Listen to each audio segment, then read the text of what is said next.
যেমন আমি পার্সোনালি মানে জাস্ট একটু অ্যাড করি যে ধরেন অ্যান্টি ম্যারেজ টাইপের কোনো কথা বললেও কিন্তু মানুষজন রেগে যায়, যে স্পেশালি যারা যে আমি যেটা বললাম যে আমি কিন্তু আল্লাহর মতে 5 ওয়াক্ত নামাজ পড়ার চেষ্টা করি, কিন্তু ইসলামিস্ট কারো কেউ যদি আমার এই কথা শুনে যে আচ্ছা আপনি ম্যারেজের এগেনস্টে কেন কথা বলছেন, they get on that note, আপনি কাকে বলবেন বিয়েই না করতে?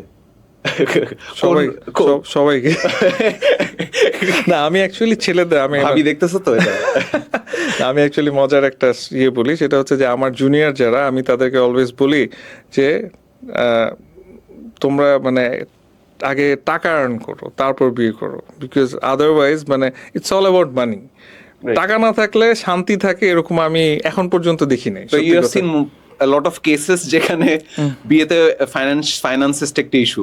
বিয়েতে ফাইন্যান্সটা সবচেয়ে বড় ইস্যু, স্পেশালি ছেলেদের যদি টাকা না থাকে it's a huge issue.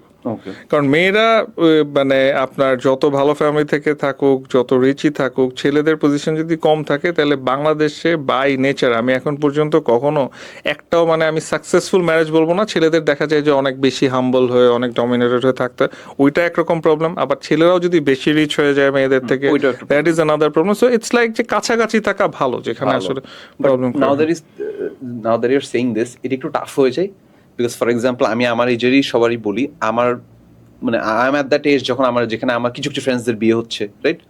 So আমাদের রিলেশনশিপ কালচারগুলো এমন হয়, আমাদের তো এখন রিলেশনশিপ কালচারের এই রিলেশনশিপসগুলো হয় খুব পিটাপিটি রিলেশনশিপসগুলো হয়, আইদার সেম এজ না হলে 2-3 বছর ডিফারেন্স। তো হয় কি যে মেয়ের একটা বইয়ের একটা বয়স আছে, so let's 25 is the absolute, 26 highest যাবে। সো একটা ছেলের 26-27-এ খুব ভালোভাবে সাকসেসফুল হওয়া অ্যান্ড সাকসেসফুল ফাইন্যান্সিয়ালস থাকা খুবই টাফ হয়ে যায়। হয়তোবা চাকরি আছে, হয়তোবা কোনো একটা জায়গায় they have the foot in the door, but ওই যে ফাইন্যান্সেসটা একটা বিয়ে মানে হোস্ট করার মতনও, ওইটা তো হিউজ একটা ক্যাপিটাল লাগে। সো এই টাইমে কারোর থাকে না, রাইট? আবার একটু আপনি যেটা বলতেছেন যে একটু ফাইন্যান্সিয়াল সিকিউর হইতে তখন আমার গার্লফ্রেন্ডের বিয়ে হয়ে যাবে, তখন আর বিয়ে করার মানুষ নাই। না, এটা এখানে আমি একটু মানে বলবো, সেটা হচ্ছে কি যে এই মানে আপনি যে কালচারটার কথা বলেন, এই কালচারের জন্যই কিন্তু এখন ডিভোর্স অনেক বেশি হচ্ছে।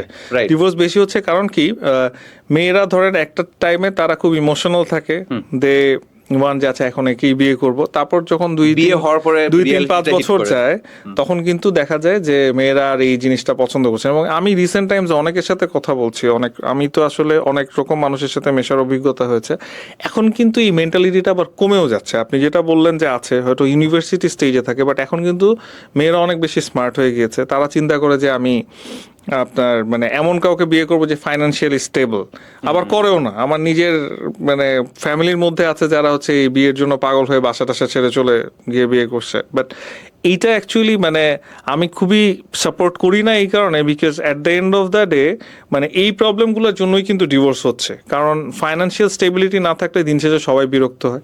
আর আপনি যে তিক্ততা তৈরি হয়, কারণ দিন শেষে ওই আমি মায়ের বাসায় বাবার বাসায় এসিতে থাকতাম, গিয়ে দেখতেছি যে ছেলে এসি অ্যাফোর্ড করতে পারতেছে না, 2 দিন পর কিন্তু মেজাজ খারাপ হবে। মানে ভালোবাসার জন্য 1 মাস 2 মাস, but it will start to effect, বাচ্চা হইলো তো আরো এফেক্ট করা শুরু, আরো বেশি এফেক্ট করে। আর ওই পয়েন্টে আরেকটা কথা, সেটা হচ্ছে যে ছেলেরা বরং আমি বলবো এই ক্ষেত্রে একটু বোকা এই কারণে যে তারা দেখা যায় যে আমি আমার আশেপাশে আমার যারা কাজিন বা ফ্রেন্ড মানে ছোট ভাইটাই আছে, এটা কি বিয়ে করার জন্য খুব পাগল। তাই আমি বলি যে এই যে 26-27-এ বিয়ে করতেছো, করলে একটা ধরা খাবা, মানে এই মানে দিস নট দ্য এজ। এখন বাংলাদেশের যে পজিশন তাতে অ্যাকচুয়ালি 30-র আগে বিয়ে করার কথা চিন্তাই করা উচিত না ছেলেদের, আনলেস ওর আনটিল তোমার বাবা অনেক টাকা, এবং ইভেন বাবার যদি টাকাও থাকে তাও উচিত না, বিকজ মানে আমি আমার পজিশন স্ট্রং না করলে 2 দিন পর বাবা কথা শোনাবে বা বাবার।